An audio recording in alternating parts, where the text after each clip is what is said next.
completely unbalanced. Come on now, Brian. That's pretty awful. Oh my God.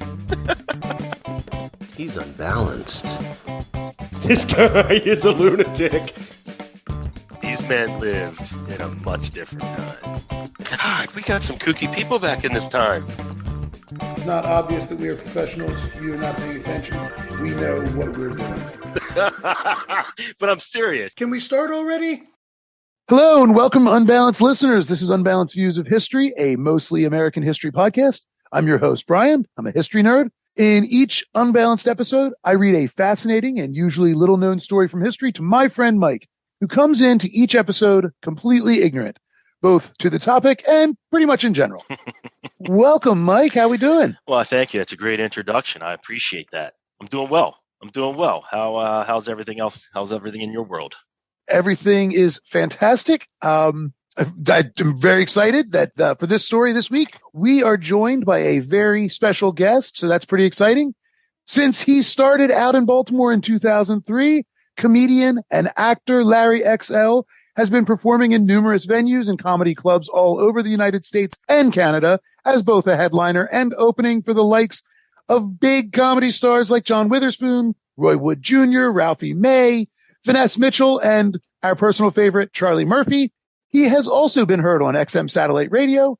In 2012, Larry XL made his acting debut, appearing in the holiday comedy film Elfman, starring alongside Jason Acuna from MTV's Jackass, Mackenzie Aston from the movies Iron Will and the show Scandal, and Jeffrey Combs from Reanimator and Star Trek fame.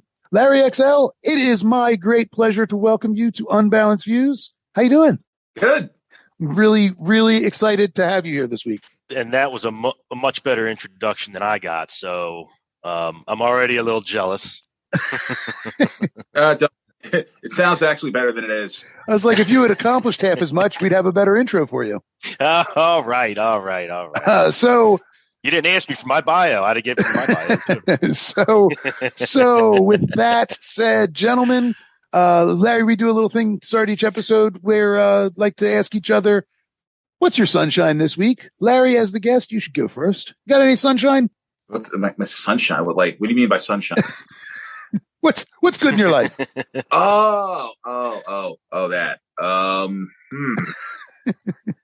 I performed in Atlantic City on Sunday. That was a good. I always enjoy performing in Atlantic City. Just that and just my sunshine this week is I had a very cool. Every time I go out of town, if I know of a used bookstore, I like to hit it. And my bookstore find of the year is this coffee table book about the Jacksons. I just saw this. Nice. Somebody posted this on. It was me somewhere on the socials. Oh, was it you? Yeah.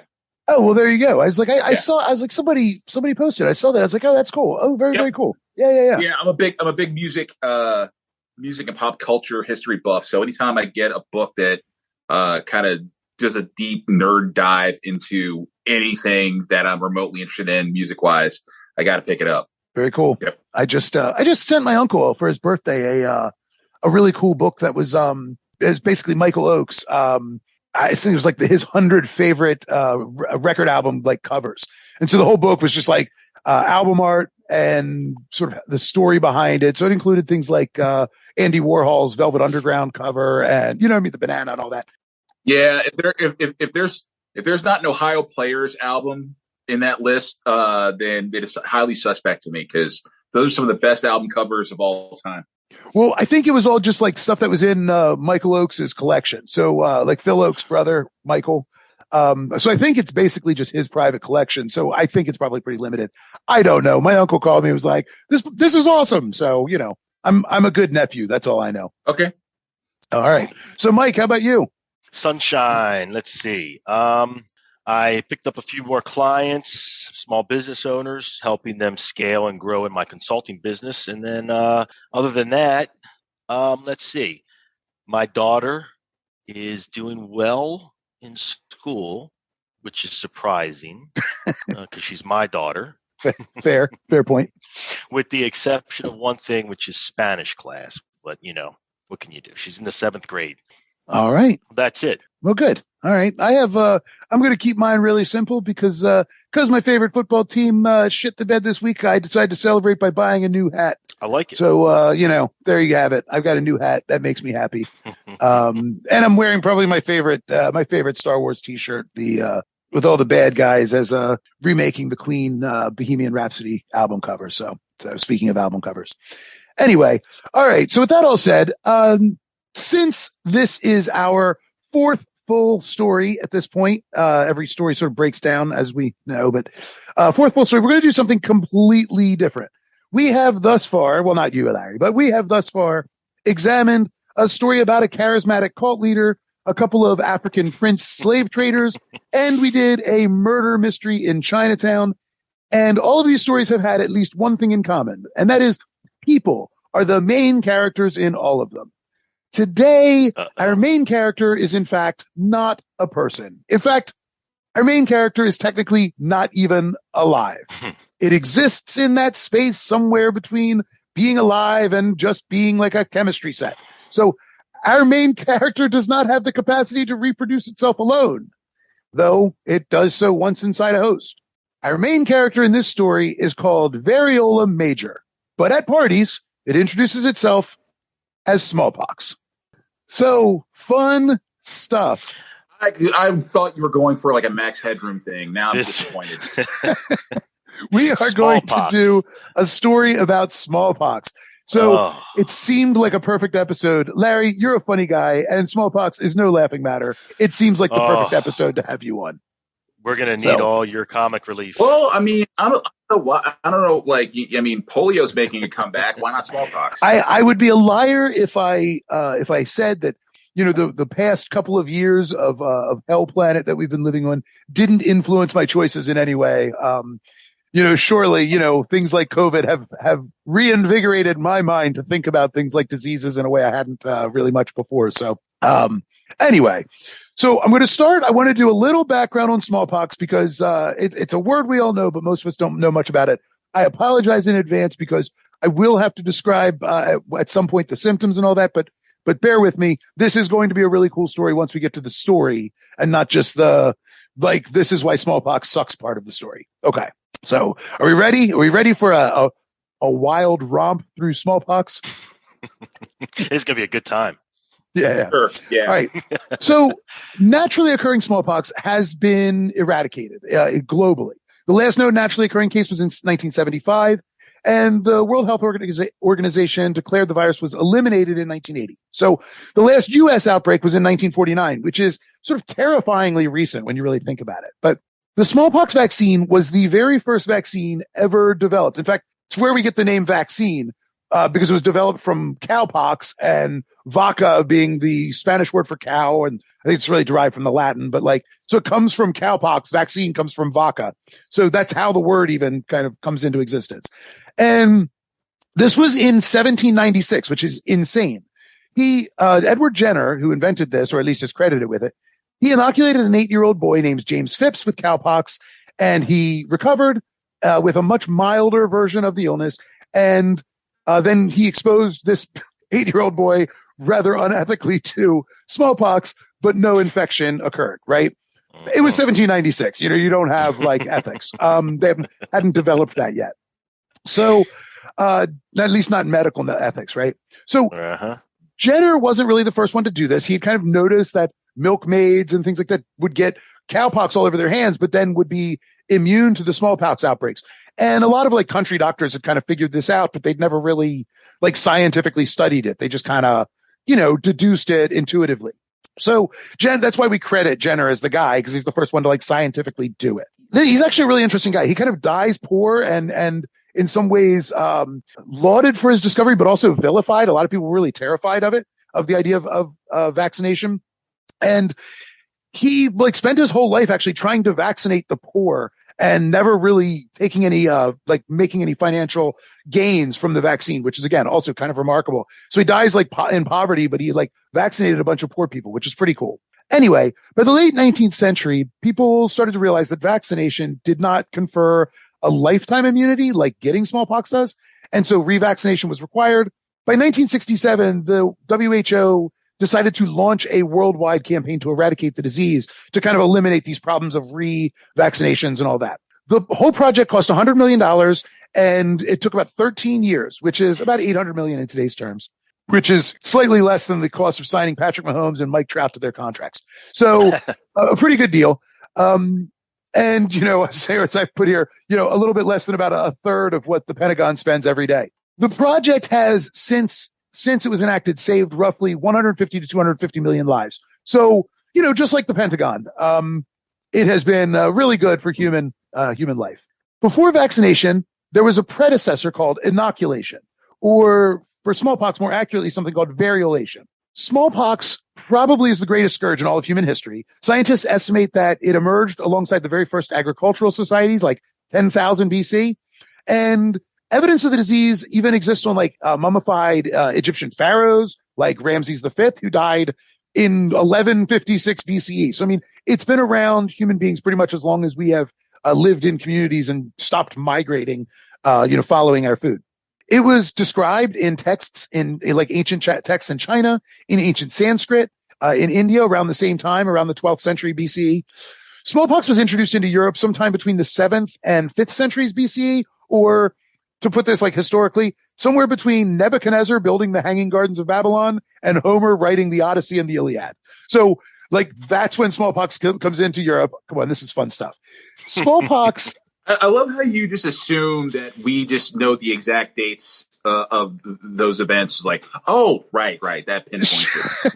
Well, no, but give us some numbers. That's right, I remember. I gave you numbers. I gave between the 7th and 5th centuries. Right, Hanging Gardens of Babylon. I'm like, okay, I got to go to my copy of Seven Wonders. I'm just trying to add a little color. I'm trying to add some color to the numbers. All right. But did the smallpox kill the dinosaurs too? Damn. No, they weren't practicing agriculture. So, had they? I know I saw that documentary that was on back in the 90s about the one who had the mama and the father that was not the mama. Yeah, brontosaurus farms were the first things to disintegrate. Their bones stuck around, but all their farms and agriculture and chicken ranches just didn't survive. It makes sense. I buy it, especially brontosauruses with chicken ranches. I love that. I love the idea. Well, you do know the modern day bird are basically descendants of dinosaurs, right? Yep. 100%. And my favorite new discovery of the last, decade or so when it comes to dinosaurs is that they, think that dinosaurs now weren't just plated with reptilian scales or whatever, that they had feathers. They had feathers. So, I love sort of thinking about Jurassic Park with, the T-Rex, eating that man on the porta potty, but covered in chicken feathers. Yes. It just really, it makes that scene so much better. Well, maybe they were parrot or macaw feathers. God, come on. They were in tropical climates. Sure. Maybe they had colorful feathers, to attract mates. Or maybe they were sort of half feathered, something like one of those naked mole rats, but with 3 or 4 feathers sticking out. That would be, anyway.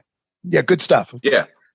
Okay. So smallpox has devastated Western history. Obviously, it was responsible for somewhere between 7.5 and 23 million deaths in the Roman Empire during one single plague, the Antonine Plague, which killed something like 10 to 30% of the whole population. It's hard to know because poor people didn't always get recorded. So it's a bunch of rich people died. So from that, we have to deduce how many poor people also died. Yes. So it's always a fun guessing game. Yes, the important and the unimportant. The Roman army during the Antonine Plague was reduced almost to extinction, which led Marcus Aurelius to recruit soldiers from among gladiators, slaves, and bandits for his war against the Germanic tribes. Which, by the way, I just love this idea. We have no more army, so we're gonna have to bring in gladiators, and we'll have to arm slaves, and we'll have to arm bandits. Not maybe we stop the war for a few years and think about this for a minute. No. The war must go on. We have to find somebody who can fill these ranks. Who you got? Yeah, if your kids aren't fighting, what do you care? And as we all know from the great documentary Gladiator, his son was Commodus, who was just a degenerate imbecile. So yeah, bad stuff. Yes, great movie, true story. One of my favorite documentaries. It was a docudrama with yes. What was his name? It was a docudrama. Joaquin Phoenix. Very true story. Very, very true. Leaf. Leaf Phoenix, who comes from around my parts. He grew up around here, just a few miles away from me. Well, like 25 miles away from where I am right now. It actually, Marcus Aurelius may have died from smallpox. We're not entirely sure. He was suffocated. But he might have even been one of them. He was suffocated. Yeah, I mean, I know in the docudrama he certainly was, but yes. Anyway, the disease had a case fatality rate that ranged somewhere between 20% and 60% by the 18th century in Europe. So, okay, but yeah, you say that now, but I mean, come on, it's 18th century Europe. I mean, you could die from pink eye. Yep. That is true. That is true. Yeah, that is true. But it doesn't change the fact. I mean, it's that if you get it, there's a 1 in 5 to 3 in 5 chance that you're going to die. I mean, that's it's pretty grim. Yeah, but that was on par with a lot of different things that were going around back then. Why does smallpox get like the top billing? Well, no, it's not really on par with other things. That's the thing. It is. What about the bubonic plague? Bubonic plague killed 25% of Europe. True, but the case fatality rate is actually lower than smallpox. Smallpox just keeps coming. We'll see. We're gonna see, but it spreads farther and wider, and it kills more people, and it's been around longer than the plague. Yes, that outbreak of the plague was devastating, no question. Yes. And you didn't think to invite a doctor onto the program today instead of a guy who just goes around the country telling dick jokes? That is precisely why I want you here.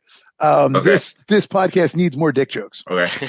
And also, like I said, we're going to get to some like the history. This is just like I am trying to, as I tell Mike all the time, I'm just building the architecture to say like, this is really bad. Here's some evidence of like how bad. Yeah, I get it. It's smallpox. I get it. It's bad. I don't need a blow by blow. Yeah, it's a disease that has lasted. You do. Yeah. Okay. Yeah, so, you need a blow by blow. You have to. That's the thing here. We have to understand how awful this is. Okay. So. And the time frame is, Marcus, you're talking about the Roman Empire time frame-ish? No, that's not the story we're telling. What are you talking about? Give me a year. 1796? Be patient. You're going to listen. You're going to love this. Just be patient. I'm not doubting You're going to get, Mike, you're going to get, you're going to have, it is going to be your second favorite period in history, behind maybe the 80s. Trump presidency or some nonsense. The 80s. Third favorite then. Trust me, you're going to love this. All right. So 20 to 60% of the people that get it die. About a third of people who survive it go blind. Among infants, of course, fatality rates are higher. In London, infant case mortality was almost 80%. In Berlin, it reached 98% during one outbreak. In 18th century Europe, about 400,000 people died every single year from smallpox, including 5 kings. In 1796 in London, the year the vaccine was tested for the first time, smallpox was responsible for more than 18% of all deaths in total. Like that was all. So again, bubonic plague kills 25% of Europe over a couple of years. Smallpox was like routinely killing like 18% of the people that lived in cities in Europe. So like year after year after year. And instead of eradicating it, it's like, our country decided, hey, you know what? Let's take these blankets and give it to the native population so we can take their land. Indeed. That's right. I forgot about that. Indeed, we will touch on the precursors to that today a little bit. That was like the first. That was like the pre Saddam Hussein days. I mean, that was like the original warfare.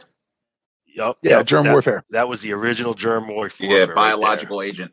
That's it. Yes. So, all right. So to bring this all the way to the present, right? So it was 1967 that the WHO launched this global push to eradicate smallpox. So in the 20th century, about 300 million people died of smallpox. To bring that to like modern medicine, 300 million people died in the 20th century. And about 500 million people, if you count the last 100 years from like eradication and you count back 100 years, from 1980 to 1880, 500 million people died globally from smallpox, right? So again, bubonic plague just doesn't come close to this kind of devastation. We're talking about a very serious problem for humanity. And it's an amazing success story on top of that, right? Because we've eradicated it. But obviously we're not going to just talk about like smallpox, right? We're not just going to sit here and like throw smallpox numbers out. That'd be boring as hell and just like a terrible story. But I do want you to sort of understand, because it's a disease on a scale unlike other things. Bubonic plague is the closest thing that we can relate it to, and that's just because of one plague outbreak that was so awful. Okay, so we're going to use smallpox to tell a story. That's what we do on this podcast, is we use a thing to tell a story about another thing. We're going to use smallpox to tell a story about, here you go, Mike, the American Revolution. All right? Because as it turns out, smallpox was a far more effective killer of American forces than the Redcoats ever were. Americans suffered something like 25,000 war deaths during the course of the whole war, and smallpox killed at minimum 130,000 Americans during the same time. Have either of you guys ever heard of the American smallpox epidemic that ran from 1775 to 1782, or 1783 rather? Can't say I have. I mean, we've all gone through, an American education. You learned about the American Revolution. Larry, ever heard of this? No, I mean, if I did, I've long since forgotten it, because that would have been like high school or college. For sure. Yeah. Yeah. I mean, I had never really encountered it until I did. So we're going to take a little stroll through the American Revolution. We're going to basically tell this story from the beginning of the revolution to the end of the revolution. There's a lot of stuff that we could also talk about in the rest of North America with this, but we're not really going to do that. We're just going to focus on basically 14 colonies. So, all right, let's do some history. Just want to mention a couple things about the present state of the disease before getting really, really into it. And I want to describe the symptoms, and the specific treatment history, and then we'll go to the Revolutionary War era. But again, I mean, I apologize, because I mean, it's awful, but like, I think it's worth understanding when we're talking about people that are suffering from this, and maybe this will help Mike anyway understand why it took me so long to write this script. That thinking about this, what this disease does, and then writing about it, it was grim. I had to keep walking away and taking breaks. It was just too hard to kind of think about. So anyway, the eradication of smallpox represents kind of peak optimism in mass health programs like this, right?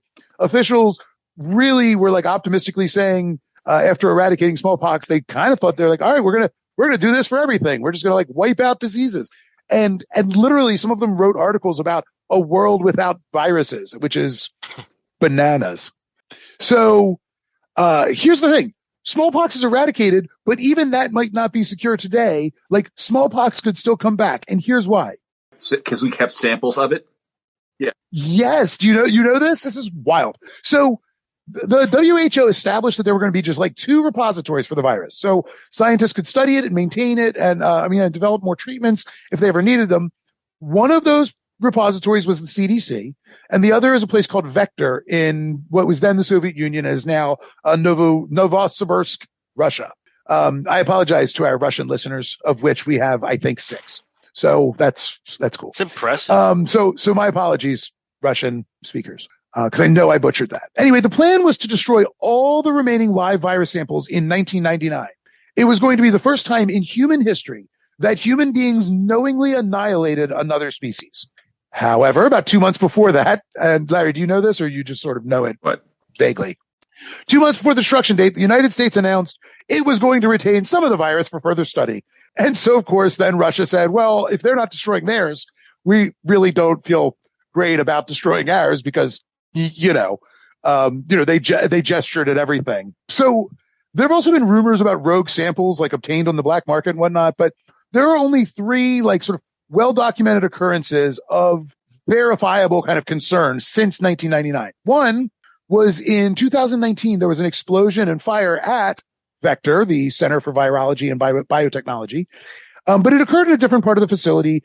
In the American press, a lot of people did some hand-wringing about maybe we shouldn't trust the Russians with this virus. Maybe they don't know how to keep it secure and all this stuff. But it was just sort of propaganda primarily, because the fire happened somewhere else. It was no big deal. The samples were never really at risk. But it renewed debate, and has, like, to the present, renewed debate about whether we should just destroy the samples and move on in a world without smallpox. The other verifiable event was in 2014, and this is, again, just wild. A cardboard box containing smallpox samples was discovered at the National Institute of Health campus in Bethesda, Maryland. The box was discovered by FDA inspectors who were doing inventory, because they were basically taking over those offices. And so The vials had just been stored in like a cold unit since the 1950s, which raised some concerns because it's supposed to be stored in liquid nitrogen, and it was basically like just in a cardboard box in the fridge. So that's just been sitting around since the 50s, which is really good. Yeah, that's going to be some really foul, nasty smelling smallpox then. Because next to the milk. I don't think baking soda is going to be enough to keep it at bay. I mean, I just love the kind of the duality of we globally trust the CDC to be one of the only two places in the world to securely store this and study it properly and all that stuff. But also the same government that runs the CDC is the one that's like, well, we just had this cardboard box sitting around for 50 years and luckily nobody took any. And it's like, you think, I mean, like, you don't really know. It was somehow lost it, you don't know. It's just been sitting there for 64 years or whatever. The third was a similar discovery at and this is also interesting, a former Swiss Serum and Vaccine Institute in Bern, Switzerland, a place that you might notice is neither the Soviet Union nor the United States. So that's also kind of interesting. But the Swiss have never done anything bad. They are nothing if not just good, honest dealing financial specialists who've never been involved in anything nefarious. That's right. Don't look that up. So I want to read this brief quote about the NIH discovery from the journal Nature because it's just bananas. So the NIH said, or quote, the NIH says that it plans to conduct a comprehensive search of all its laboratory spaces as soon as possible. But such a move may not be sufficient to find other forgotten stocks. If they exist, says Peter Jarling of the National Institute of Allergy and Infectious Diseases in Frederick, Maryland, quote, virologists are pack rats. Disorganized scientists could have squirreled samples away in unexpected places decades ago. You could lock down and count every ampule and still not find it all, Jarling said. He found out about the NIH discovery when White House officials were discussing how and when to notify the WHO, end quote. So that's cool and good. and also, I do have one other question. What does any of this mean? Like, what does this mean? Why were they wondering how to notify the WHO, for one thing? Like, you just call them up and say, hey, we found some smallpox. Oopsies. And also, when should we let them know? I mean, I just wish I could know what happened in that meeting when they're like, so we've got these samples that nobody knows about.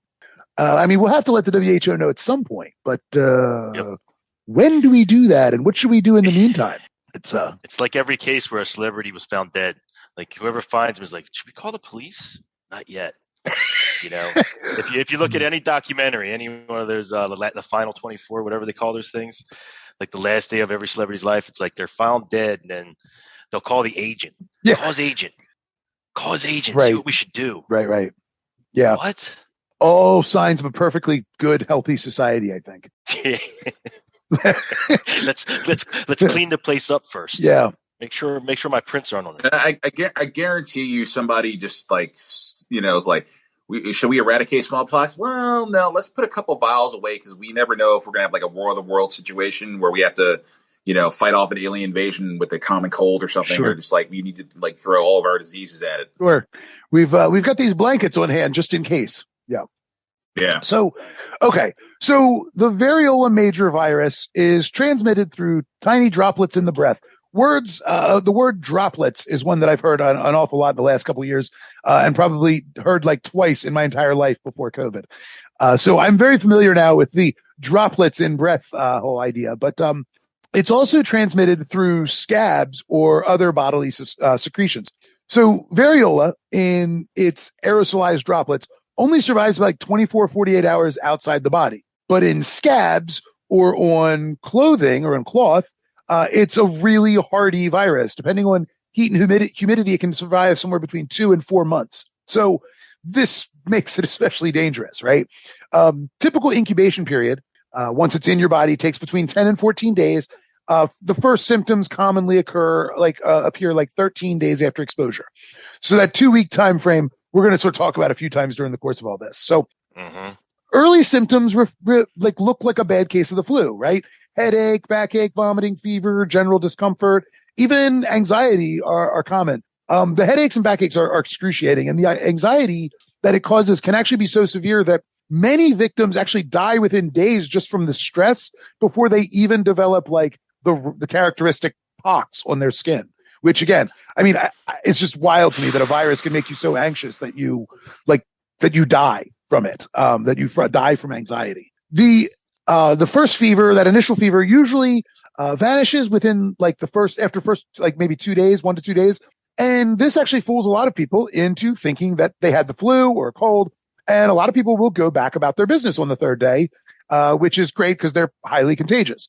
Mm-hmm. By the fourth or fifth day, however, the rally has ended and the fever creeps back up, and the first sores, smallpox sores, start to appear in the nose, the throat, and the mouth. And again, like patients now are extremely contagious because, of course, sores in the throat and stuff, and in the nose, droplets coming right through that, right?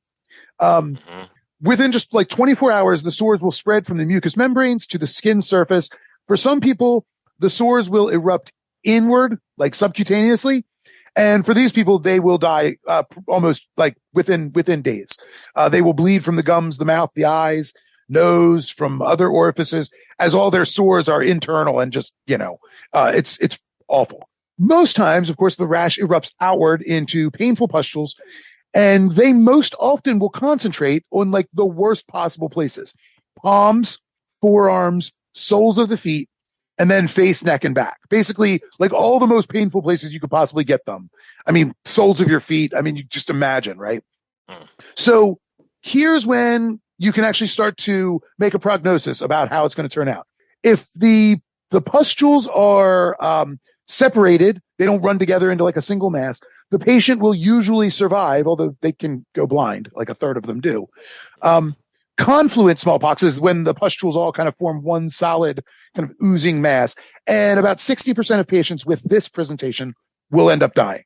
For some, the sores in the mouth and the throat will make drinking so painful that dehydration becomes a real common problem. And when the pustules begin to crack and run, the smell is, as I found this missionary in Brazil who described it as, quote, so loathsome and evil smelling that none could stand the great stench, end quote.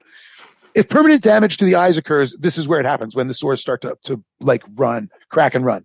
When they do this, secondary bacterial infections can begin to take hold. And Larry, this comes to your point about the 18th century. So like you're just covered in open sores at a time where, they have not really invented bathing for Europeans. So it's pretty bad. It's pretty dangerous. After like 2 full weeks of suffering, and I want to be crystal clear that the suffering people with smallpox go through is unimaginable, right? I mean, this is the worst possible way to die as far as I can tell. When they have all these pustules and they start cracking and bleeding, people's skin will start to stick to whatever surfaces they're touching. So people are too weak and sore to move. So they're laying down, but when they try to like roll over or whatever else, their skin will often stick to whatever they're laying on and just peel off when they move. William Bradford from the Mayflower, you might have heard him, he observed the suffering of the Narragansett people and wrote, quote, they lie on their hard mats, the pox breaking, their skin cleaving to the mats they lie on. When they turn them, the whole side will flee off at once. So people just like all of their skin will just peel off, which again, the pain would be unimaginable. And even earlier witness from Brazil reported, quote, pox that were so rotten and poisonous that the flesh fell off in pieces of evil smelling beasties. Ugh. So, yeah, pretty awful. Anyway, after about 2 weeks, the scabs finally mercifully begin to form. And those who died typically did so sort of between the 10th and like 16th day. After 16 days, the risk of death starts to drop significantly. As the scabs form, of course, they itch, but scratching just tears open painful, unbroken pustules. So this stage presents its own kind of torture as you're dying to scratch and itch these things, but doing so will cause you more excruciating pain. So after 4 weeks, scars have replaced the scabs on the body, and only the sores that were on your palms and your soles remain. They're the last one, the first ones to appear really, and the last ones to heal. People's feet had hardened from like years of walking barefoot and intensive labor, things like that. Sometimes their entire sole would slough off. at this time, which would then slow their recovery time by a matter of weeks or even several months. So patients will remain contagious until the very last scab falls off. And the full course of the disease usually runs somewhere between, a month and 5 weeks or so. I mean, like just everything about this. Well, I would like to apologize for anybody who is trying to eat during this podcast, especially if they're eating any cream-based soups. I'm really sorry. That's, the graphic detail that he's going into with this. This is also why I never watch Dr. Pimple Popper on the learning. So gross. I mean, no. Yeah. Again, my point here. Listen, once we get through this, I'm not going to talk about like the specifics again for the rest of the thing. When I talk about the people suffering, I want you to to have something more than a vague idea of. Yes, I understand what suffering is because I live in the 21st century and I had COVID. I had COVID.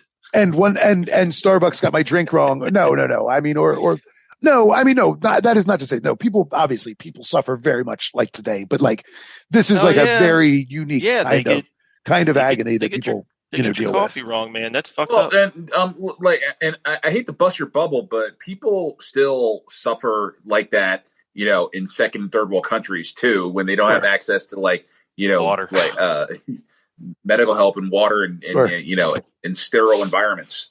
Yeah, no, for sure. Hold on. I'm sorry. I apologize. My extremely elderly dog needs to go out. Sorry about that. She just wanted out of here, I guess. I guess she didn't want to hear any more about smallpox. Yeah, all that smallpox talk. She's like, I got to get out of here. Losing the dog's appetite too. Yeah. Well, she is 17 years old and not doing spectacular. And so she's probably listening to this going like, I don't need to hear this right now. She's like, you think they suffered? Anyway, all right. So case fatality rates are difficult to kind of ascertain sometimes because there seem to have been wildly different rates of fatality at different places and at different times. And we can't really say for sure what the reason is for these things. So for just a few examples, an outbreak in 1721 Boston had a case fatality rate of about 15%. In 1792 in Boston, there was another outbreak that had a case fatality rate of 30%. So like 70 years apart, same city, like double the fatality 70 years later, right? No real rhyme or reason. In 1787 in Scotland, a full 1/3 of all victims died. And more recently in Madras, India in the 1960s, the case fatality rate was 43%.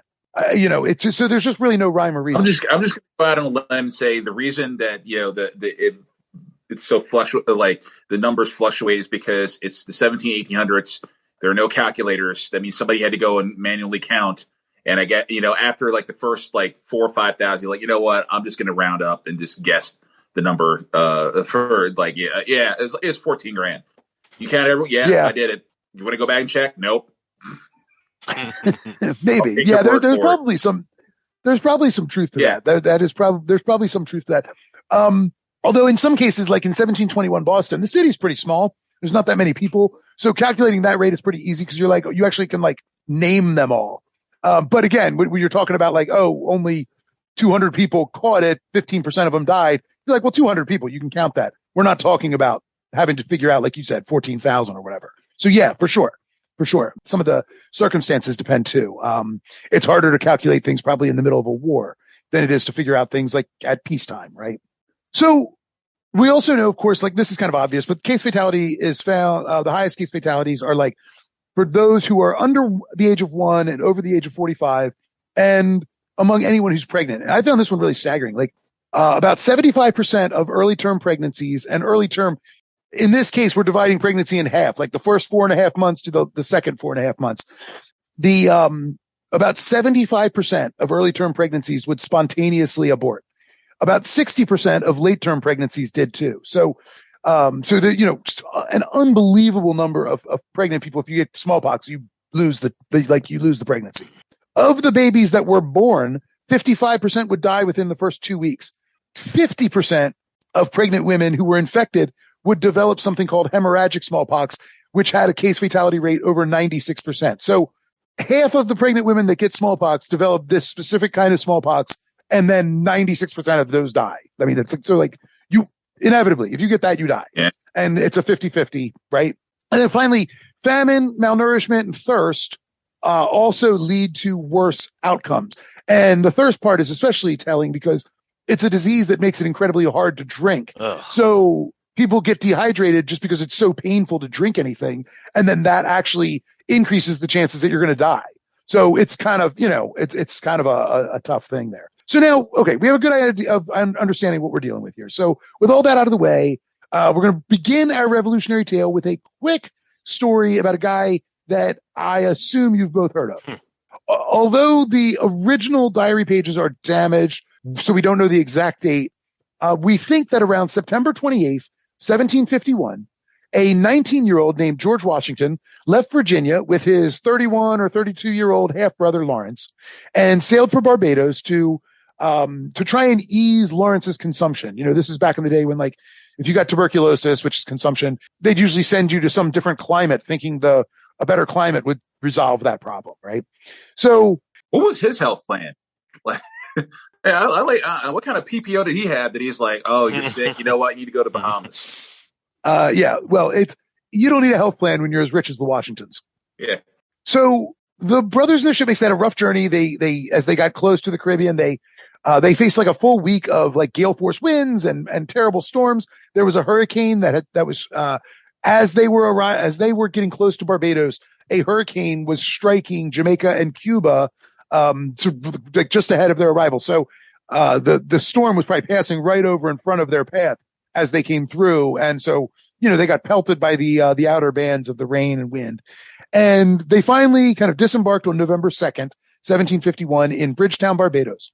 The next day, Washington, still very much reeling from a rough journey, was invited to dine at the house of a prominent planter and slave trader named Gedney Clark. George Washington, that is, wrote in his diary that he didn't want to go, but he kind of, as he said, we went, myself with some reluctance, as the smallpox was in his family. So they went to have dinner with this guy, knowing full well that they had smallpox in the house. Oh. So that was smart and good. And again, just further evidence that we should listen to what these guys wrote in, the 1780s and be like, no, that never needs to be changed. These guys were smart. Whatever. I hope the slaves put smallpox in their food. Yeah. I'm sure they were social distancing and wearing masks too. Yeah. This episode has a much sadder story, but yeah, I hear you. I hear you. Yeah. Sure. On November 17th, Washington recorded in his diary, quote, was strongly attacked with the smallpox. So, you can kind of figure this out, that 13-day window. It's exactly 13 days later, right?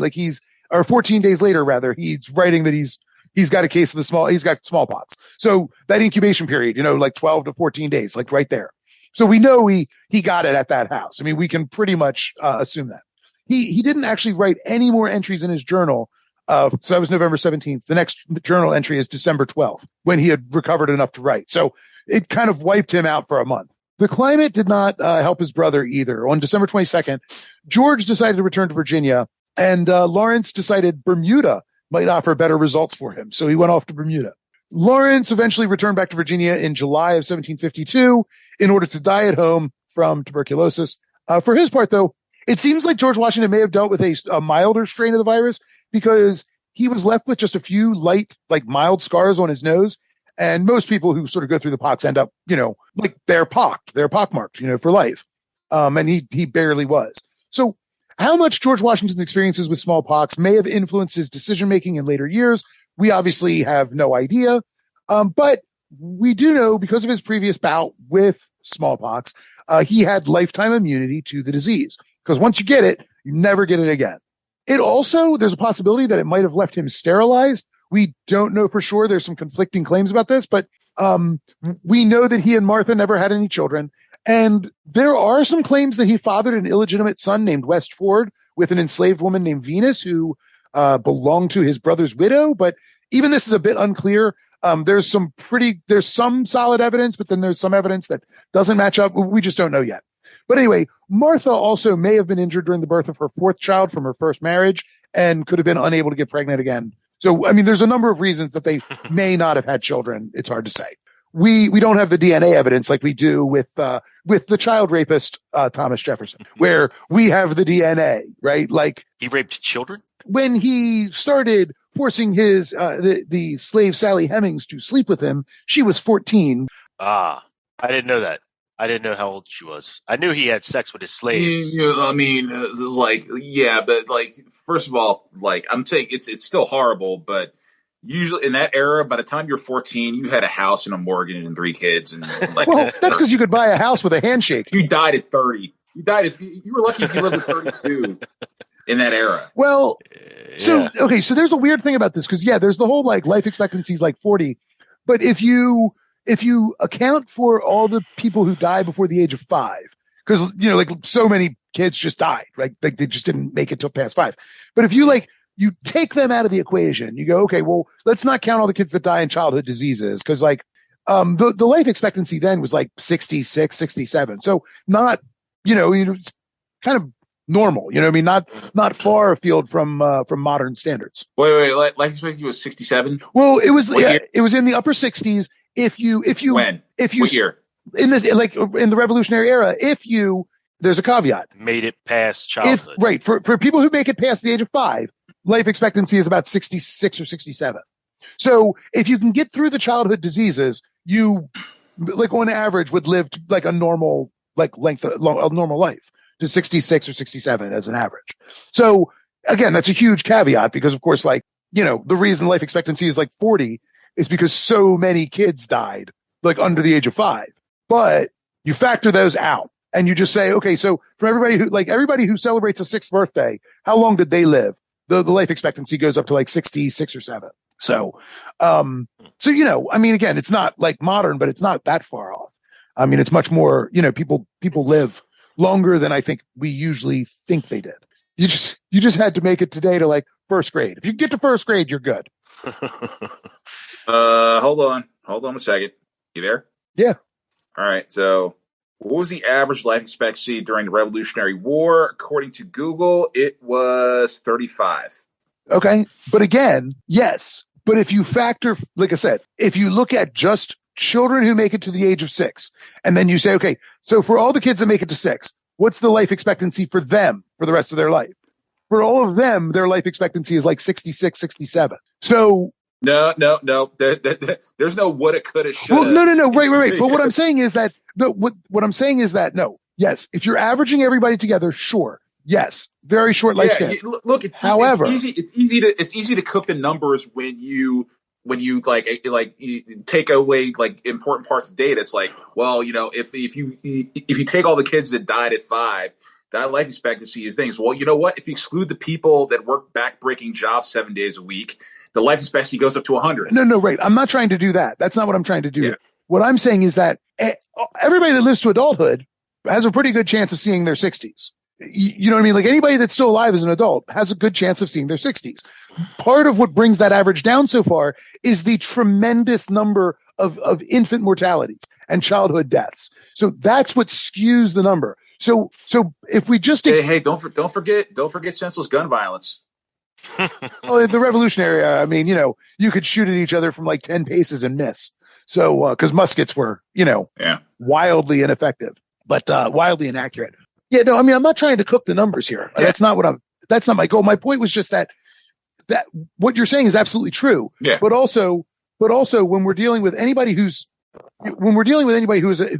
reached adulthood, they're likely to live to their 60s. Yeah. You know what I mean? Like if they can get that far, I'm not trying to exclude most people who died young because their lives were awful. I'm only trying to exclude the children who died mostly as infants and as newborns from what are now preventable diseases. So like cut them out just to get a sense of, okay, so sure, the average is correct, but if you become a teenager, what age can most people actually expect to live to? It's not 35. It's like 65. So, again, it's like that average is brought down just because of the tremendous number of people who die. I'm not excluding even women who die in childbirth, which again was an extraordinarily high number. Only children, like only cutting out the kids that die of childhood illness. But anyway, that's not the point. My point was just to say that Thomas Jefferson was a child rapist. That's all I'm saying. I'm not trying to be inflammatory here. I'm only saying Thomas Jefferson was a bad person and we shouldn't honor him. That's all. Nothing, not trying to inflame anyone's passions. I'm only saying Thomas Jefferson was a piece of shit. That's all I'm saying. Just a neutral statement about Thomas Jefferson, noted piece of shit. Sorry. So just throwing that out there. Anyway, Washington's immunity, his experience in acquiring it, probably would play some role in his later responses to smallpox during the Revolution. And that's why I brought him up early, because, he's one of those people who is immune. So the biggest issue facing a population when variola arrived was the degree to which the population was vulnerable to it, right? The single most important determinant of vulnerability was like prior exposure. Variola needs a constant stream of fresh hosts in order to propagate itself, right? Like any other virus, it needs just a stream of people to jump from person to person. That's kind of like religion. Just like religion. The story of smallpox, the story of smallpox outbreaks, rather, is then a human story, right? It's a story of human interaction. It's a story of human connections. That's why I wanted to use smallpox to sort of tell the story, because, I think by looking at this virus and how it spreads, we actually can kind of learn something about how people interacted and spread, right? Like we learn something about connections, because the disease doesn't just like lay dormant in the soil, right? It's mostly transmitted by interactions. Runs out of fresh hosts, it dies out. So the greater proportion of people in a community or a group with prior exposure, the less vulnerable that community or group is to widespread outbreaks. So, for example, by the middle of the 18th century, smallpox was endemic in the towns and cities of England. Basically, anything that was anything sort of larger than a hamlet, from village on up to town to city in England, had regular smallpox outbreaks.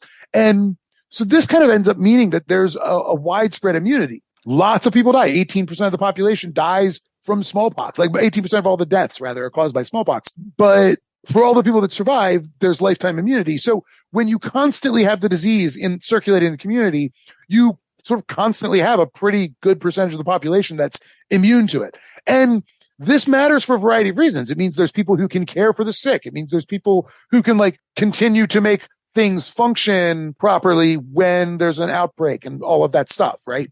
That's why one of the reasons why it matters. It also matters to the people that live, because, they get to live. But this all means that immunity was relatively widespread among England's adult population. So given the frequency of smallpox epidemics throughout Europe, it's actually pretty likely that immunity was somewhat dispersed throughout the European continent. In North America, neither smallpox nor immunity were nearly as widespread. So partly this was due to there being fewer and smaller cities and towns. There was less infrastructure connecting towns and cities, right? So there was just less kind of traveling with diseases back and forth. It still happened, but just less of it than in Europe. And there was even less natural increase and immigration than in Europe. So again, don't get me wrong here. Smallpox epidemics in the 2.5 centuries since European contact had spread far and wide throughout North America. By the late 18th century, only Alaska, Western Canada, and the upper portion of California were the only places in North America that had avoided the smallpox altogether. And we can't even be completely certain of that. But nevertheless, outbreaks were usually localized or regional, and then they would die out. Given that immunity does not get conferred generation to generation, right? It's not passed on in your genes. Unless smallpox becomes endemic, widespread immunity would sort of always remain elusive, because each new generation presented a whole fresh bunch of hosts for the disease, right? Mm-hmm. So on the eve of the American Revolution, the outbreak that was most recent in people's memory had occurred in relation to the 7 Years' War, or the French and Indian War of the 1750s and early 60s. So indigenous populations in New York, the Great Lakes region, the Pays de Haute, and Eastern Canada, they had suffered devastating outbreaks related to that war. In the Ohio Valley, British soldiers had intentionally tried to spread the disease using smallpox-infested blankets in order to put down Pontiac's revolt, a lesson the Americans took some notes and tucked away in their pockets. In 1759 and 60, the Cherokee War in the southern colonies spread the disease to Cherokee, to Creek, and Catawba groups that were in and around South Carolina and Georgia. And the disease spread among sort of white and black colonists in South Carolina and Georgia as well. Around the same time, Chickasaws and Choctaws in the lower Mississippi Valley sort of became infected through their interactions with these other groups. So things actually went so far as groups of Apache in western Tejas in 1764 were infected. So it spread from the Georgia-South Carolina war to Catawbas and Chickasaws, who were a little farther, along the Mississippi Valley, who then spread it through trade all the way to western Texas, right? By 1761 and 63, there were outbreaks in Mexico, Baja California, and northern Sonora that were all related to sort of interactions ultimately tied back to the Apache. So this Cherokee War in Georgia and South Carolina ultimately causes smallpox in Mexico, Baja California, and Sonora. It's a story of human connections, I think. It's kind of interesting. Anyway, back in the English colonies, by the 1770s, a whole generation had been born and grown up completely sort of untouched by that outbreak, right? I mean, that ended in the 1750s. So by the 1770s, you got a whole new generation. So you had a ballooning vulnerable population by the outbreak of the American Revolution. And the English colonies probably understood smallpox actually better than anybody else in North America. In fact, other than syphilis, smallpox was the best understood disease of the day. Everybody understood syphilis pretty well too, but that's a story for another podcast. When outbreaks occurred, colonists understood that there were basically only. Can I come back to the syphilis podcast? Because that one sounds way more fun. And I want details too. Same kind of details. Syphilis is the reason that they wore powdered wigs. There you go. Because syphilis causes baldness, and so it used to be a sign. Oh, I thought it was a contraceptive. Yeah, it should be. No, if you get syphilis, you go bald. Men wearing wigs was basically like identifying yourself as having syphilis, and so, but it was King Louis XIV who got syphilis and was like, no, fuck that. I'm the damn golden sun king. Like, I am going to wear the most outrageous, glorious wig that ever there was. The greatest wig that ever wigged the West. And because he's the freaking Sun King, he sets the fashion from Versailles. All of a sudden everybody's like, the king's wearing a wig. And so everybody wears a wig. And so like it becomes the fashion to wear your powdered wig because, King Louis wanted to, not be bald with syphilis. So there you go. There's your syphilis podcast. Wrapped it all up. Anyway, well, that is a human story of a different kind. Anyway, so there were two options available, right? When you had an outbreak, colonists could either quarantine or basically inoculate themselves. So isolation or inoculation. But both offer kind of risks and rewards. Now, inoculation is not vaccination. There's a different thing. We'll get to that in a sec. Isolation obviously seems simple enough. You just avoid contact with anyone infected and contagious. But even though people kind of understood that the disease spread from person to person, they didn't really understand how that happened, right? Epidemics were usually attributed to supernatural causes, right? God did it because he's a cruel and vengeful deity that punishes us constantly. Or he's mad at us, or I sinned too much, or whatever. Like God sent smallpox to the village, because, there must be a witch, like whatever. But, at the same time, Americans believed in quarantine, which is sort of counterintuitive. Like, if God is sending the diseases, then there's nothing you can really do about it. But they still were like, but I know we can do. We could just isolate and then not get it. So there's a little bit of a disconnect, which is kind of hard to wrap our brains around because we understand germ theory and they didn't. And so that's one of those things that I think is kind of maybe beyond us to understand how they could think both things at the same time, because it seems completely counterintuitive. The Massachusetts Bay Colony passed an ordinance in 1647 that quarantine ships from Barbados in order to prevent spreading the disease. They later passed an ordinance, quote, to prevent persons from concealing the smallpox. So they obviously were dealing with a problem of people pretending that they weren't infected and sneaking ashore and then, getting people sick. So they required a red flag to be placed outside the homes of infected persons, a real scarlet letter, as it were. And then, like in South Carolina, they did kind of the same thing, but they also required armed guards to be posted outside to prevent people from getting in, but also to prevent people from leaving their homes if they were infected. That's pretty great because, the guards turn people away from their potsy homes, but then turn back around and just, train the guns on the doors, which is fantastic. They passed similar laws in Virginia. Rhode Island set up a quarantine island off of Newport that they called Pest Island, which I think is fantastic. Oh, you got the pox, off to Pest Island. Off you go. South Carolina established pest houses on Sullivan's Island to quarantine ships, especially slave ships from West Africa. where West Africa also, smallpox was endemic by the 18th century for sure. Anyway, and by the late 18th century, Pennsylvania was the only English colony that did not have any quarantine laws.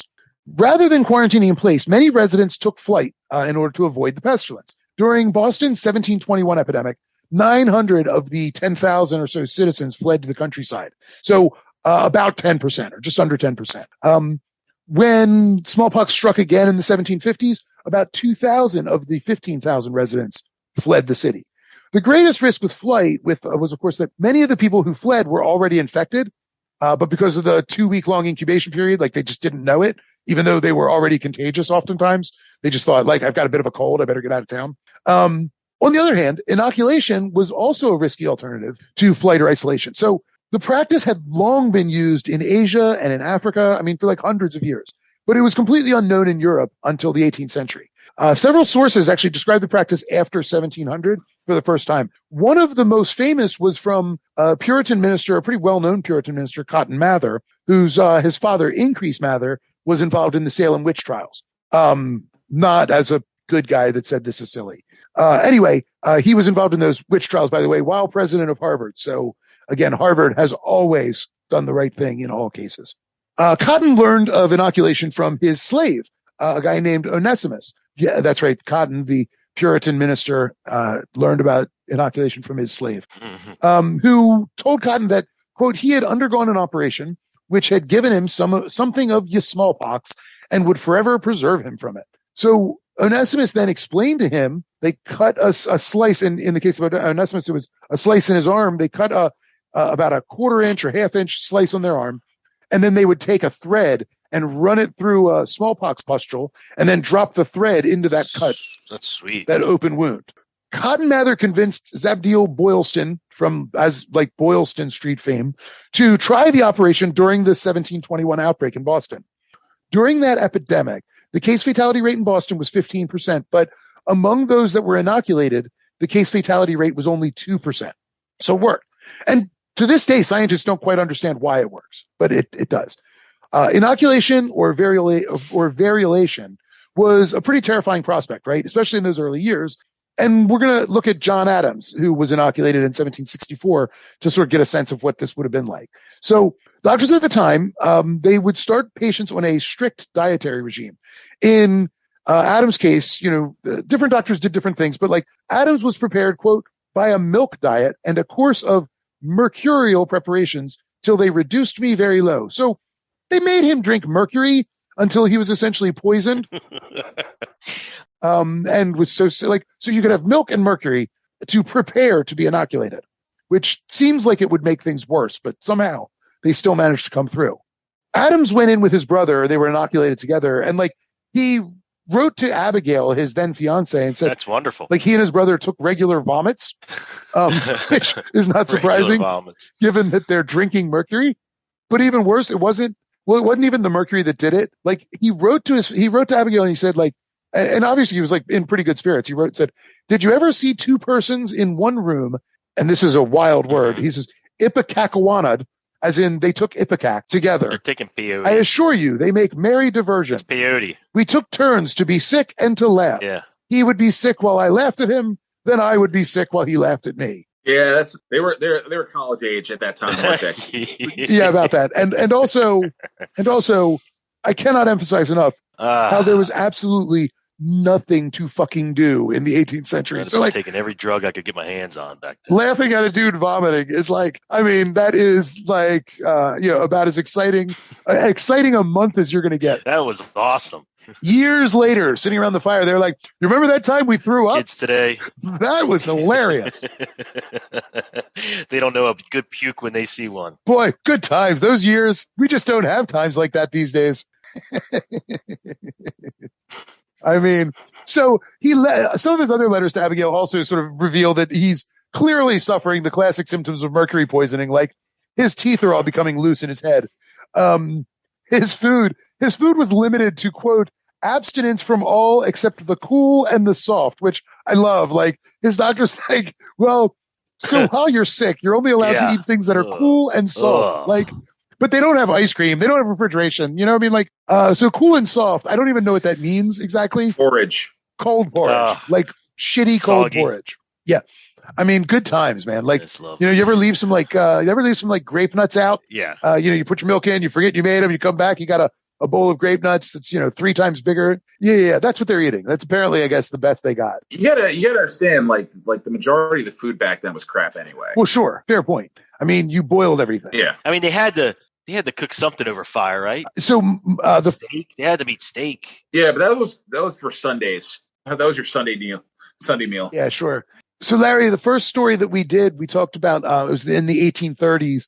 And one of the advances that like sort of happened in that story was like people invented like the stove for the home. And the guy we were talking about was like railed against the stove, saying basically like he banned all roasted meats in his home, because like they were, essentially of the devil. Yeah, whatever. Everybody, everybody like, hates, like, wants to like, put some satanic stuff on stuff they don't understand until they smell the mesquite fumes from like the ribs hit their house. Like, ooh, what's that? Sure. Yeah, no, for sure. He was an interesting guy. They definitely boiled their crabs too. They didn't steam them. Yeah, yes, that's true. So inoculation, as we said, like cutting yourself open and dragging an infected thread through it. So it's intentionally getting infected, right? But for some reason, inoculants suffer milder symptoms typically, and they don't last as long. Doesn't do anything with how contagious they are, but it does generally, sort of make for an easier time. So it's still terrible, right? There's still a chance of death with inoculation, but this was the only alternative really to isolation, deliberately infecting yourself. By the 1770s, some doctors were using infectious material from other inoculees rather than kind of wild-caught virus. They would get people who'd been inoculated and sort of survived it, and they would use scabs and things like that were still infectious. And they had kind of largely reduced or eliminated that dietary regimen, which in all honesty probably did more harm than good. I mean, mercury poisoning couldn't have possibly made it easier. Anyway, but they found that small, shallow incisions were also just as effective as the 1/4-inch deep cuts that they initially did, which is pretty deep. I mean, a 1/4-inch deep is a pretty deep cut. So by the time of the American Revolution, inoculation had improved greatly. It was much, much, much safer. You didn't have to go through all the bullshit with the food, and, they made just like a small cut. So it wasn't as bad. So whatever. So it was a better system. In fact, it's actually kind of, again, like, as Mike knows, I always have to point out why, like when capitalism proves that it's bad. So I just want to point this out, that these innovations began in England by a guy named Robert Sutton and his sons who figured out, like, who practiced, making the smaller incisions, getting rid of all the dietary restrictions, all that stuff. But they did their best actually to try and keep all of their methods completely secret so that they could make more money doing this and then not telling anybody what their secret was and then like driving up business for themselves. But it's like, but this is a public good. And so shouldn't be like about the profit. It should be about like, saving lives. So I just want to point out that like, how capitalism always tends to poison the mind of so many, like the Suttons. Anyway, I'll leave that there, just saying. Robert's son would ultimately kind of publish the method in full in 1796, but most of the secrets kind of trickled out. Like people who were inoculated might just like tell somebody why he was better, and then they might go and talk to their doctor friend and say, well, this other guy did it this way. And so these things kind of come out. As early as 1767, some of the improvements were already being published in London, and then they were being reprinted in New York by 1771. So again, these new methods we know were known by the time of the Revolution. By 1776, when Abigail Adams and her children traveled to Boston in order to be inoculated, she wrote and made no mention of any dietary regimens. She made no mention of painful deep incisions or even any advanced preparations that her husband had to do just like a dozen years earlier. So, things have changed rather dramatically in just 12 years. 5 days after her inoculation, on July 2nd, 1776, Abigail went to hear a public reading of the Declaration of Independence on King Street, which was the site of the famous King Street riot 6 years earlier, which you might know as the Boston Massacre. 8 days after that, she was out in public again, even though she now had active symptoms of smallpox. She also attended public worship constantly, according to her own notes, through early August. And this is really interesting because, like, when John was undergoing inoculation, she would sterilize all of the letters that he sent with smoke. And then John stopped writing when he was symptomatic. He had actually told her ahead of time he wasn't going to because he didn't want to pass the virus along on the letters. So even though they didn't understand germ theory, she certainly understood smallpox was contagious. So the fact that she was still going out in public after getting inoculated, and showing symptoms is kind of an odd choice to make, because she understood that it was contagious, but still just went out and I went to church with everybody every day this month. It's crazy. You had people that did that with COVID. Yes, but she was also sterilizing his letters with smoke. So she was taking these precautions. It's precautions for me, but not for thee, right? It's Oh yeah. The Karen of her era was hypocritical. How shocking. Fair, fine, fair. I don't want to be unfair to her specifically, because unfair. Unfair. She's dead. All right. Who cares? Well, I mean, I only say that because because doctors who performed inoculations also went out in public after they had inoculated themselves. So she's not alone. This was a thing that people did. But okay, but this is the late 1700s. Literally, there is no pizza delivery. There is no DoorDash. There is no internet. There is no TV. If you were sick, you still had to get things done, or else you were going to starve or go broke. So sure, but yeah, I mean, sure, but that's not what she's doing. She's going to church every day and going to hear public readings. Yeah. Imagine, picture you're working at a sweatshop and you call your boss. You don't call your boss. You actually go to work one day. It's hey, look, I got polio, or I got smallpox. I need to quarantine. It's oh, you're fired if you take a day off for your smallpox. Sure. To work. What was while all this was happening? What was Dr. Fauci saying? Dr. Fauci was just a young man. He was a young man. He was a young man in then. 1776. Yeah, he was young. No, he was a doctor back then. I imagine he said different things. He was a young doctor, but he was a doctor. That's one for you, Mike. That's one for you. He said different things. All bunch of caca. Literally every different things. All the medical information you got back then, was either from the corner drugstore, which, by the way, was putting cocaine in your soda. Yes. Or if you did have a family doctor, you might get some information from him, but only if you go visit, which was maybe once every blue moon. So, people were doing ignorant stuff, but they were way more ignorant than they are now. But, the only difference is we have no excuse for it because we got all this information at our disposal, which they didn't have. It should also be noted that we're talking about a time where being a doctor just basically was I have decided that I am a doctor now. And you put a sign out I'm a doctor. I mean, that's not quite true, but it's mostly true. I mean, that's certainly how people became lawyers, and that's how you did a lot of things. What was medical school back then? 3 months? There was no medical school. I mean, there were 3 majors. There were still just 3 majors. You could study theology. You could study natural philosophy, which sort of covers all the sciences as they understood them. Natural philosophy, theology, or I think it was, I can't remember what the third one was.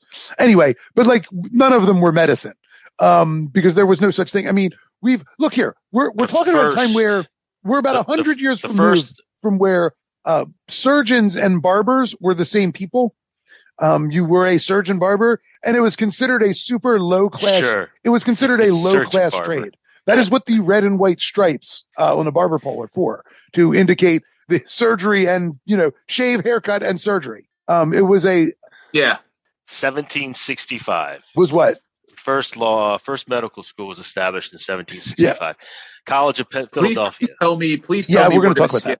Huh? Please tell me we're going to skip the 1800s and the 1900s and go to the smallpox farewell tour, where they got together for one last big hurrah and did a closing concert at Wembley Stadium or something. I don't know. A Smallpox White Album. Yeah. The greatest hits. On the rooftop of Abbey Road Studios for a crowd of 30 people. Sure. Yeah, unfortunately, no. We're like I said, we're just sticking to one small little section, and we don't have too much more to go here. We just a couple more. Not too much. This is our introductory episode, really. So, I also want to point out, because this helps explain why among regular people, inoculation was often really seen as it was pretty unpopular, right? Because like you get inoculated, and then people would just like go out in public and then spread the disease to people who were not inoculated or immune, and so it's kind of a problem. Anyway, if a doctor came to town and set up an inoculation hospital, smallpox epidemics usually followed, right? Like that's kind of how this works. We know all about the political unrest, the riots, the tarring and feathering, the mass action, all that stuff that characterized the kind of revolutionary period in the colonies, right? We know this stuff. This is baked into our brains at this point. But mostly we know of these actions directed at the crown or at parliament or representatives thereof. But this kind of spilled over into other mass action. The masses directed some of this energy at like inoculation hospitals. So in 1767, a guy named John Smith, no relation, set up an inoculation shop in Yorktown, Virginia. People complained, quote, "Smith hath rendered himself very blamable by suffering some of his patients to go abroad too soon," end quote. So in 1768, the Virginia magistrates shut him down after several college students took smallpox back to Williamsburg and caused a severe outbreak there. Riots broke out in Norfolk around the same time when two doctors, a guy named John Dalish and Archibald Campbell, both refused to stop inoculations at Campbell's house. A crowd arrived at Campbell's home and torched it, forcing patients to flee in the middle of a torrential downpour. Of course, they were also inoculated, so like they're fleeing while suffering from smallpox into the crowd. So it's sort of a dumb thing. In 1774, in Salem and in Marblehead, Massachusetts, rioters razed one inoculation facility, and then they forced another one to close. They also tarred and feathered 4 Salem men who had stolen clothes from the clothesline outside the facility in Salem. So they were like, these dummies like stole smallpox clothes and then like basically brought them into town and did whatever they did. So like that is worthy of tarring and feathering, because not only did they steal stuff, but then they like spread smallpox where they went. After the outbreak at Williamsburg, the college outbreak in Williamsburg, the legislature passed such stringent restrictions on inoculation that they essentially made it illegal. In South Carolina, they imposed a fine of £500 on anyone receiving or giving inoculations within 2 miles of Charleston, which £500 back then is about $134,000 in today's terms. So a pretty hefty fine to get inoculated or give one, right? Yeah, whatever. There were no credit scores back then. How are they going to find me to get that money? Yeah, but there's also like 12 people. So it's like, did you see Larry? Which one's Larry? Tall one? Oh, yeah, I know the tall one. The guy, tall guy. Yeah. If you find me 800 pounds, I'll just move to another state and change my name. You could do that so easily back then. But that's also, also true. Also true. I mean, granted, super easy. Granted, to get from Charleston to like Norfolk would take you like a month and a half, but by horse, but still, yes, absolutely. Still cheaper than paying the 800 pounds. That's very true. Yeah. No, yeah. I mean, no, it was out. I mean, again, the point of this is to say, well, we're not going to make it illegal, but like, we're going to make it like impossible. Expensive. Yeah, we're going to make it impossible. And no doctor in their right mind is going to come to do them, like, and risk that kind of fine. Okay. In New York, they kind of did the same thing. They banned the practice, quote, within the city and county of New York, on pain of being prosecuted to the utmost rigor of the law, whatever that means. I always love like vague threats in the laws. It's just like, God, that could go, that means anything like that, like upon the pain of being prosecuted in the utmost rigor. I'm like, that means anything. They can do whatever they think of right now. New England was actually the most restrictive. Most New England cities banned inoculation outright, and then they imposed very strict quarantines on anyone that was infected. Inoculation bans were only lifted when epidemics broke out, which I think is pretty funny. They're like, nobody can get this procedure. And then like epidemics break out and they're like, some people can get this procedure now. It's fine now but okay, no, it's all under control. Nobody can do this anymore. Like this is, Dr. Benjamin Waterhouse wrote of these policies, quote, New England is the most democratical region on the face of the earth. Yet the people voluntarily submitted to more restrictions and abridgments of liberty to secure themselves against that terrific scourge than any absolute monarch could have ever enforced, end quote. The middle colonies were the only exception to this general opposition to inoculation. And this is possibly due to the kind of extraordinarily high proportion of immigrants that came to Pennsylvania and like New Jersey, like southern New Jersey in particular, and even sort of Maryland to a degree. Inoculation hospitals flourished in Pennsylvania, up in upper New York State, and even in Connecticut in parts, and Maryland. By and large, these were all very profitable enterprises. So inoculators ran ads far and wide, and they would run them in regions where the practice was either banned or severely restricted to try and draw customers from all over. As this is when Mike usually chimes in and says, smart. In 1769, a Baltimore inoculator named Henry Stevenson advertised in the Virginia Gazette, promising his patients, quote, were carefully and tenderly dealt with, end quote. He also offered discounts to slave owners who wanted to inoculate their enslaved laborers, though there were no promises made about the quality of their care or whether or not they would be treated tenderly. Similar ads from other practitioners ran throughout the restrictive colonies. Like you'd see these sorts of things all over. In New England, groups of wealthy friends would often travel together to the middle colonies in order to get inoculated. And this leads us to one of the big issues with inoculation. It was really expensive. The cost typically ran somewhere between £3 to £4 per person in places like Baltimore and Philadelphia, which is like $635 to $850 today. So like your typical copay. Yeah. I mean, it's pretty high. I mean, I don't know what your copays are, but like that would be pretty high. I was thinking about that when I was writing this, like, yeah, what are copays? Cause I'm lucky I have like state insurance. So most regular working folks don't have like $850 that they could just like throw into an inoculation. And most of them can't take a month off to go to like, take a horse and buggy to another state to get inoculated too. Yeah. And then like the cost could be as high as like £5 or £6 in New England. So somewhere between like $1,050 and $1,270. So even more expensive there. And then of course, it wasn't unheard of for it to be even higher during epidemics because like there were all these complaints about price gouging all the time. So it's like an epidemic rolls in. They're like, okay, we're going to do inoculations again. Everybody's like, yeah, it would have been £5 and £6, but like, since they won't let me practice, it's £12 this week, bitch. That's $2,000, buddy. $2,000, buddy. In addition to this high cost, people were incapacitated. Like you had to travel, but then people were incapacitated for like 3 to 5 weeks. So, working artisans, working like farmers and, regular working folks can't afford to be away from work for so long. Certainly not by choice, right? Like, I mean, if they get the pox and they're down for 5 weeks, then so be it. But they can't like choose to make a 3-week journey and then take 5 weeks off while they recover and then make a 3-week journey back. Like who, you know what I mean? And then also pay $1,000 out of pocket. You know what I mean? Like just most people can't do any of that stuff. Benjamin Franklin, who was a firm supporter of inoculation, wrote, quote, "The expense of having the operation performed by a surgeon has been pretty high for tradesmen. It amounts to more money than he can well spare," end quote. Classic understatement. This was doubly true for children, right? Like who's going to pay this for their kids too? Like that's you know what I mean? It's a whole other thing too. Yep. So when smallpox ravaged, at least they're going to wait till after they turn 5. Okay. So sorry, you say that, but if you go back, to the beginning of the 18th century, the end of the 17th and the beginning of the 18th century, there are like all kinds of like regular people, not rich people, like regular families do not name their children until they're like 3, 4, 5 years old. Like, they just don't bother. Like, so if you go through like baptismal records, you'll see like a preacher will come to town and he like baptizes 3 children and they all get names and they're like, 9, 7 and, 4 and they're named when they get baptized.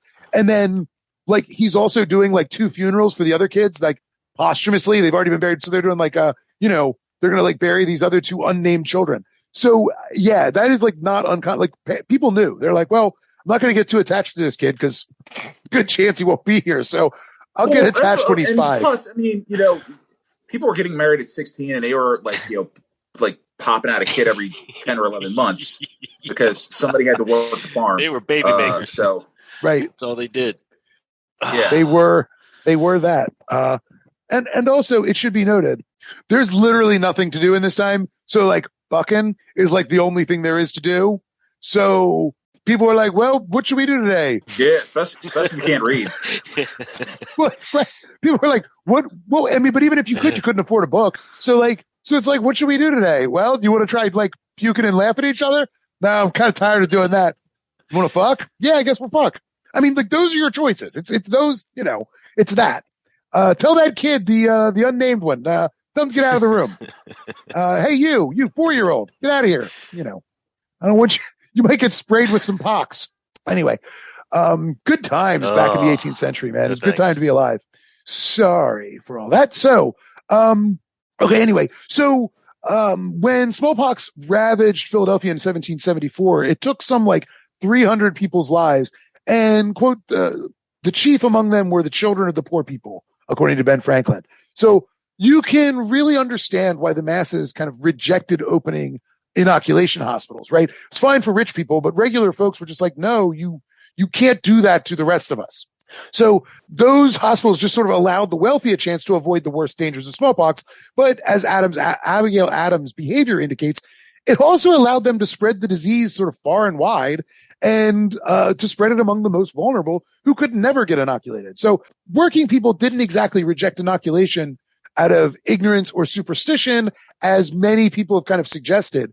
It's not so much that as it is like a realistic evaluation of risk and opportunities, or lack thereof, right? Like if you kind of understand the situation, you're like, no, it wasn't that people were just like stupid and superstitious. They were like, no, this is genuinely dangerous for me, a poor person who cannot afford to have this operation. Like, screw the rich people who can afford this. Like it's not good for the rest of us. You know what I mean?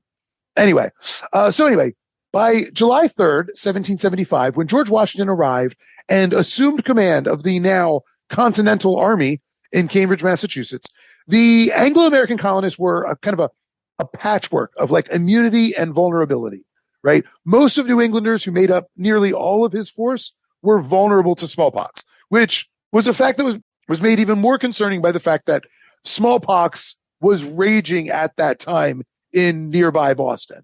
Like they were in Cambridge. I mean, if you know anything about Boston, Cambridge is Boston. I mean, Cambridge is right there. Anyway, Boston was at that time occupied, under siege, by the British. And unlike the British troops, who had a significantly higher proportion of immunity and a kind of standing policy to inoculate vulnerable soldiers, Washington understood that his troops would need to fight on two fronts. One, the kind of military martial front, but also the other one, a viral front. Like he understood this. And a smallpox outbreak among Continental soldiers would likely devastate the war effort before it ever even got started, not only because of the deaths, but also just the incapacitation that smallpox brought, right? Like incapacitating people for like 5 weeks would ruin the army before they ever, I mean, this was still 1775. So, he just knew he couldn't risk that, or he felt that he couldn't risk that. We can kind of wonder what Washington was thinking on July 4th, 1775, right? Year before the Declaration, when he surveyed his troops for the very first time. Obviously, we can't know what he thought, but like he had to know that when you summon war, that the horseman doesn't arrive alone, right? It comes with famine, death, and pestilence to complete the quartet. And gentlemen, that I think is an episode of the podcast, Unbalanced Views of History. Very nice. Where we're going to end part one. So I know we haven't really even gotten to the war yet, but like that's what we're doing next. We'll do some war stuff. Nice. Any thoughts, comments? Larry, you seem very impressed. Yeah, I'm impressed because I would have just read the Wikipedia thing on smallpox and just called it a day. But that's so boring. But it's quick though. Sometimes things worth doing are worth doing long enough to leave everyone satisfied. It's not as I know, but like we basically took the long and winding Candyland path of like, wow, people have always been like shitty and stupid, and it's like, yeah, I know. I mean, because they still gestures at everything, right? Yeah. Mike, thoughts? Not quite as sad and depressing as I thought it was going to be. We haven't gotten to the sad, depressing part. Right. This is the happy, joyful introduction. Oh, wonderful. Yeah, it's interesting. I learned quite a bit. I didn't know that smallpox killed so many people, or that it made you completely melt away. Like the bad guy in Raiders of the Lost Ark. Yes, just like that. Just like when you open up the Ark. Yeah. It is just like that. I never thought of that. That's just a slower version. It's just a slower version, though. It just happens over 2 weeks instead of a few seconds. man, I would have written that in. It's totally that guy. It's that scene one frame at a time, like 1 frame per second for however long that takes. By the way, a scene that was way ahead of its time. I mean, no one thought to make a man into a candle and then melt it. And that was not a candle. That was a real man that they melted. That was innovative. They got away with it. But he was yeah. Nazi. So no one complained. He was a real Nazi. So don't say anything. It was all good with the Union. It was all good. It's like you're killing a man. You're killing people. You're melting them, but they're Nazis. It's all good. They found that guy in Argentina, and they were like, "Have we got a job for you?" Hey, listen, there's this guy in Argentina with a real thick German accent. Real suspicious. You want to be an actor? Funny looking mustache. He's got a funny looking mustache. Yeah.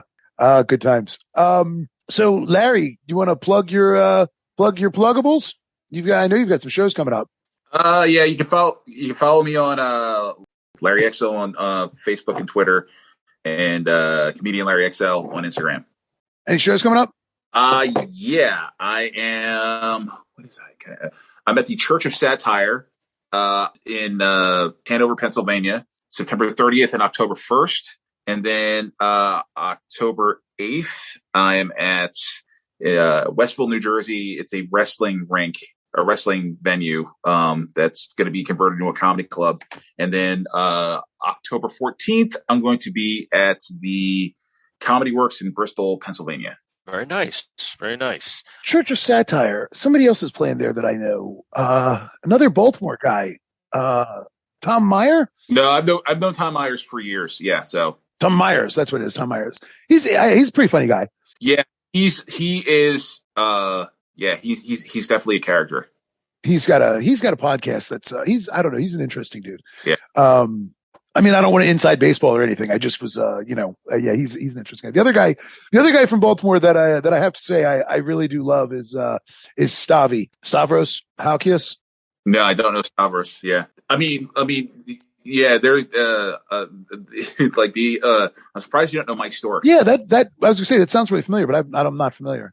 The only reason I brought up Stavros is because he's maybe does the best Baltimore accent of anybody I've ever heard in my life, and I mean, and I grew up there, and I've never heard anybody do Baltimore better than him. And he uses it to such great effect. Like when it's like every time he does it, I'm just like, my God, nobody does that Baltimore O as good as this man. Yeah. How did he master that O to make it sound so gross and so trashy and somehow funny at the same time? So gross. And yet he, anyway, that Stavi baby is pretty good Baltimore comedian. Mike, do you have any pluggables? Why don't you tell the good people where we can be found? Yeah, let's do that. Why don't you do that? So why don't you earn your keep for once? Let the talent earn his keep. So we can be found on Twitter. So tweet us at Views Unbalanced. And I believe we even have a Facebook page. Isn't that awesome? Facebook.com/unbalanced views. Where else are we at? Anywhere? Of course, you can always find us wherever you pretty much find your favorite podcast. And if you want to send us... We're anchored at Podbean, podbean.com/unbalanced views. And it'd be great if you like us and subscribe to us there. But also we're on Spotify and iHeart and Apple Podcasts and I don't know, all the things. And if you want to send us any recommendations and any donations... you can send them to unbalancedviews@gmail.com. Send donations through the email. That's good. Like it should, like just your checking and just your checking number and your routing and number. The subject line should say, take what you want. What was the one I saw the other day? That was like, it was a message that was like, "This is Queen Elizabeth. Charles has seized the throne. I'm alive, but he's locked me away. I need money so that I can reclaim my throne." That you send us that in the subject line. I'm Queen Elizabeth. Please send me money. If you send that to England, you'd get a lot of money. Yeah, I bet you'd get They're crazy. Probably 500 pounds, so you could pay your fine for getting inoculated for smallpox. Anyway, Larry, thank you for joining us. Appreciate it. You're welcome. I certainly, I really do appreciate it. I'm going to go ahead and close this out here. Goodbye, everybody. Thank you for listening.